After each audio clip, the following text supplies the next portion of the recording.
What's up guys, it's Andrew with the HOTH. In this video, we're gonna be going over how to close the sale. A, B, C, as I'm sure all of you have heard, always be closing. Is it simple? Is it difficult? What are customers' objections? What do you need to do? We'll go over all of that.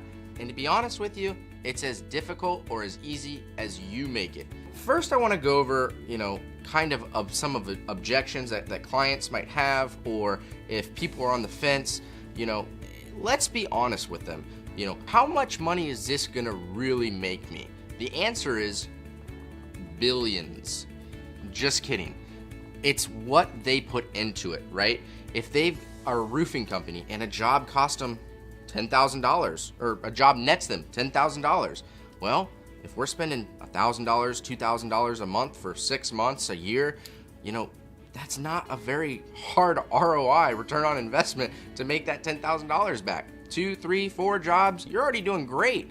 And if you're on the third page of Google and you've gone up to the first page, you're gonna get a lot more jobs. Not only are you gonna get more jobs, but you're gonna be able to invest more back into your business. Now we can take budgets from $1,000 to $2,000. Now we can move the fleet from 3 trucks to 4 trucks. Now instead of having 10 employees, we can grow to 15 or 20, whatever it is. But explaining this to your client is gonna be the most important part of the objection stage. Here's another one that we often come across.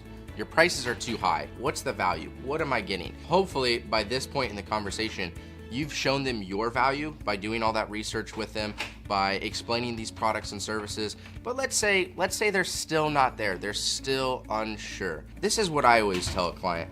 Most SEO companies are gonna be fly-by-night companies, or you're gonna be working with somebody overseas. Not to say that that's bad, but just from a time difference standpoint, do you really wanna be up at 1 a.m., 2 a.m. just so you can talk to your guy in India or Russia or wherever they may be? Present yourself in a light that you're always there for them, you're gonna respond to emails and calls, and that you're a real business out for their best interest. Because at the end of the day, their best interests are your best interests, because that's what's gonna continue a relationship and get you more money in your pocket. Definitely pitch that to them. Say, listen, I'm a real company, I'm in your local market, or I can come visit you when you need to, and I've already gone over all these awesome tools and shown you what your competition's doing.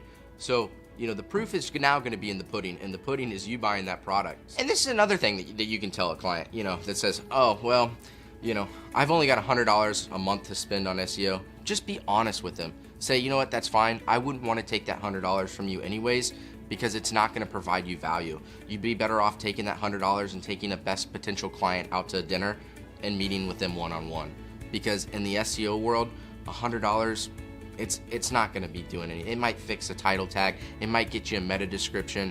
Really, this is where you're an advocate for your client or your potential client, is steering them away from the wrong decision that they were about to make. Another thing that's going to be really helpful and hopefully getting you that deal closed, maybe doing some sort of monthly promotion, right? Where you're going to provide your customer with either more value, like an SEO audit, or a discount off of a product that you already offer. Probably one of our most popular promotions that I always tell agencies to take advantage of is our free SEO audit on our website. This is something that if you're struggling to capture a client, you can say, hey, listen, what I'm gonna do for you is I'm actually gonna run a $100 audit on your website. This is, like I said, it typically costs $100. And then you guys can just run over to our site, go to that tools tab, hit an SEO audit, print it off. It's a nice PDF that you can then actually send over to the client. And it's gonna make you look like you know what's up. And it's just good faith, and hopefully help you get that sale. Also, try to pitch higher value products. This is, one, gonna allow you to give better discounts, and 2, it's just gonna provide them more value. And let's be real, that's what probably the majority of the deals that you're having trouble closing are gonna be first-time customers. So definitely don't be afraid to definitely go give a discount, maybe do some sort of value for them, and they're gonna appreciate that in the long run. And it's going back to the previous video where we talked about building the trust. This is gonna help you build trust in the long game. All right, guys, so the last part is actually getting them to physically make that purchase. So what does that mean? Maybe it's a contract, maybe it's a phone close. Like our website, we actually don't have any contracts. We make it super simple to where I can be on the phone with you and I can say, all right, let's go to the order form. Let me show you the process. Here's my screen. This is where you go. All you have to do is hit order now, fill out the order form, and you're good to go. We'll get all the deliverables done for you, and in 3 to 4 weeks, you're gonna have an awesome report. Now, that's not, of course, as simple as maybe a local business or maybe an agency just getting started. If you do have contracts and you've got a client looking to do a 6-month to a year contract, don't just send that contract over via email. Pick up the phone, go over that contract with them. Make sure you go bullet point by bullet point. That way, if there's any last minute questions, you can be there for them, you can answer it for them. Plus, you never know, that contract might sit in their spam box, right? Oh, I never heard from you in a week. There's nothing worse than not following up with a client that you could have sold. So make sure that you get on the phone with them at least to make sure that you guys are both on the same page. If there's any last minute adjustments that need to be made, you can do that. If you're a local business and you think that it's going to be important for you to visit the client in person to establish that relationship, go ahead and do that. Visit the client, invite the client into your offices as well. Just remember that it's going to take a little bit more time out of your day versus picking up the phone call and going over that, over the phone.